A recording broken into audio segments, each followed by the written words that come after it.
All right, welcome everyone. We're diving deep into the Dragon Ball Infinite Universe today, and we're focusing on a character with one heck of a story, Willbur. Yeah, a fascinating character, really. She's known as this incredibly powerful ally, but his beginnings were a little bit different, more on the chaotic side, you could say. So using character profiles, power level breakdowns, we've even got a script excerpt from his origin story. Lots of material to work with. We're going to try to uncover how this chaotic entity transformed into the valuable ally we know and love. It really is remarkable when you look at the whole picture. It's more than just getting a power boost or changing his mind about things. We're talking about the complete transformation of a being that was literally consuming everything around him. So let's go back to the beginning. Willbur's origin story. Our sources describe him as a Majin-like being born in Universe 6 with an insatiable hunger. And we're not talking about your average hunger pangs here. No, definitely not. This hunger was on a cosmic scale. Planets, stars, he even devoured entire galaxies. Universe 6 was facing a dire situation.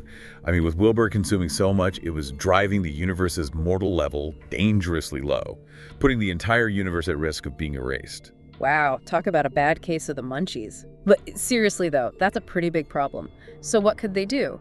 Did Supreme Kai and God of Destruction Champa try to step in? They couldn't just destroy him. That would further harm the mortal level. Yeah, it's a tricky situation. So they made a drastic decision. They transferred Willbur to Universe 7. Whoa, so they just shifted the problem onto Beerus. Pretty much. I mean, you can imagine the potential for inter-universal conflict there. Definitely a risky move. So Wilbur's in Universe 7 now. What happens next? Well, Whis, known for his calm and collected demeanor, he decides to seal Willbur away on Earth. Wait, hold on. Earth? The planet with relatively low power levels. Right. Why Earth? The chosen location was isolated and desolate. It was all about minimizing the risk and keeping Willbur hidden. I see. So the plan was to kind of just contain the problem. But then we have Escanor, the Saiyan, who releases Willbur during the Frieza saga. He was looking for a powerful ally to fight Frieza. Yeah, but releasing Willbur probably wasn't the best idea. That's putting it lightly. I mean, Willbur was a threat to everyone, not just Frieza. Right. Be careful what you wish for, I guess. But here's where things start to change. Willbur makes a shift from world-eating menace to valuable ally. A crucial figure in this transformation was Mercer.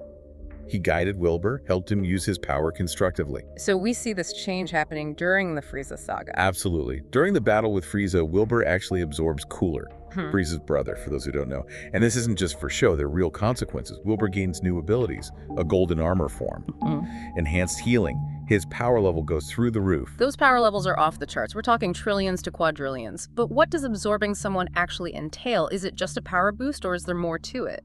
It's deeper than that. He's not just gaining power, he's integrating the very essence of his opponents.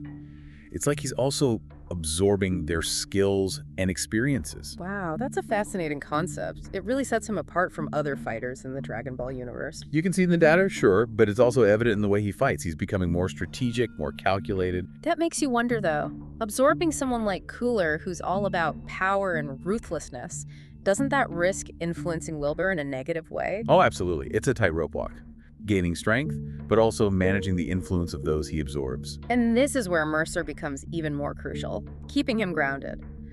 But it's not just about his raw power. Our sources indicate that Willbur also develops a diverse set of abilities: regeneration, weapon materialization, energy manipulation. He can even transfer absorbed powers to allies. He's a powerhouse, that's for sure. And that combination of power and versatility, that's what makes him so valuable in battle. But here's the thing. This immensely powerful, intimidating fighter, he also has a comedic side, a childish side. Oh yeah, he loves cracking jokes during intense battles.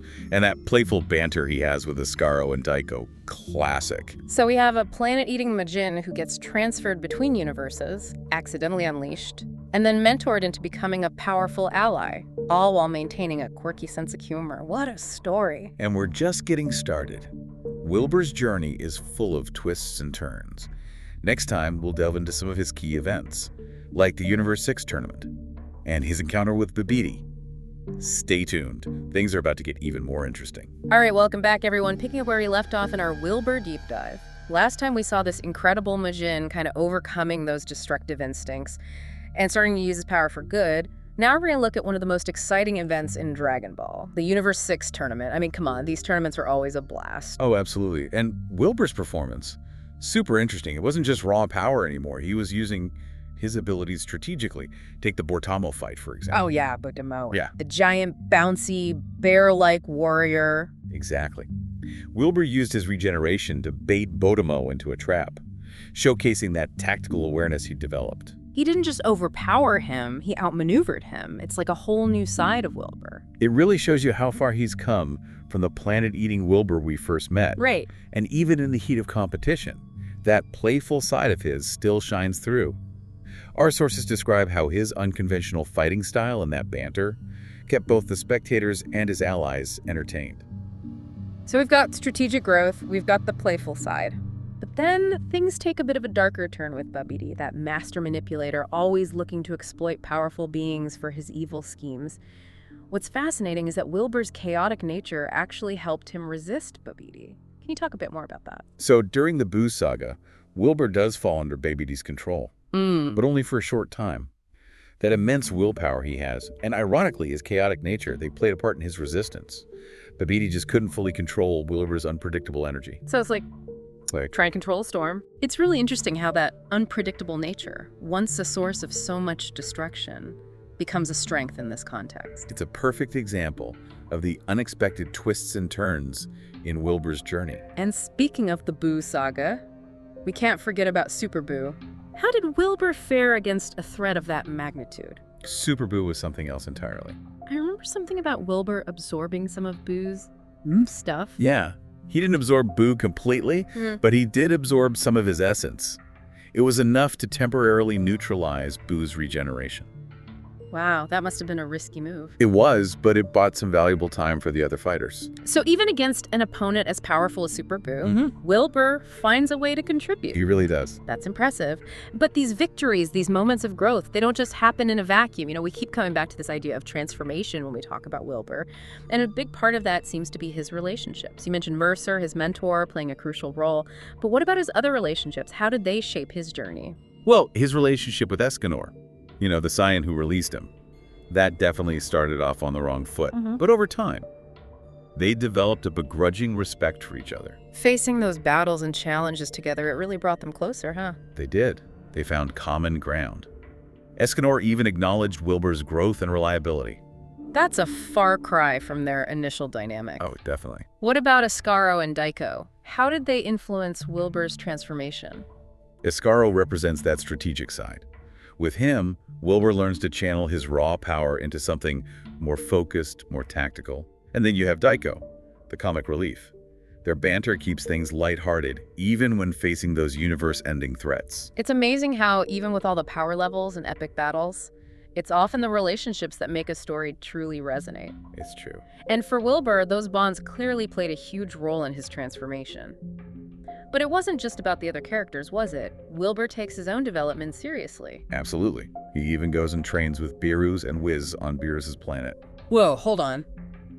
Training with the god of destruction and his angelic attendant. That's a whole other level. It is. What did he gain from that intense training? New powers? Or was it more about refining what he already had? Riften noticed Wilbur's adaptability, especially when it came to integrating those abilities he'd gained through absorptions. Remember, he's absorbing the essence of his opponents. It takes immense control and discipline to manage those influences. Right, it's not just about the power boost. Exactly. This training helped him refine that control and utilize his diverse abilities more effectively. So it's not just brute force anymore. He's refining his technique, honing his skills, learning to control his vast power with greater precision. A pretty remarkable evolution for someone who started as a planet-eating force of chaos. It really is. And it brings up an interesting question. What impact did Wilbur's journey have on the Dragon Ball Infinite Universe? What can we learn from his story? Big questions, and I'm sure you're all eager to hear the answers. Well, in the final part of our Willbur deep dive, we'll be exploring his legacy and the lasting impact he's had on the Dragon Ball universe. So stick around, we'll be right back. All right, welcome back, everyone, for the final part of our deep dive into Wilbur's story. We've seen him go from a universe-consuming force of chaos to a powerful and kind of quirky hero. Now it's time to talk legacy. What lasting impact did his transformation have on the Dragon Ball Infinite universe? That's the question, isn't it? Especially when you think about how many Dragon Ball characters. They're defined by their pursuit of power, often for its own sake. At first, Wilbur seemed to be heading down that same path, consuming planets, galaxies. But then, something changed. He found a different way. His power became a force for protection, not destruction. It's like the classic hero's journey, but with that Dragon Ball twist. Exactly, and that's the core of Wilbur's legacy. He shows us that redemption is possible, even for those who seem completely lost in darkness. Yeah, it's really inspiring. He goes from this terrifying threat to a symbol of hope. He breaks the mold. It makes you wonder, are there any real-world parallels? Could we see similar transformations in our own world? Now, that's a question worth considering. What's really amazing is that Wilbur's transformation doesn't erase his past.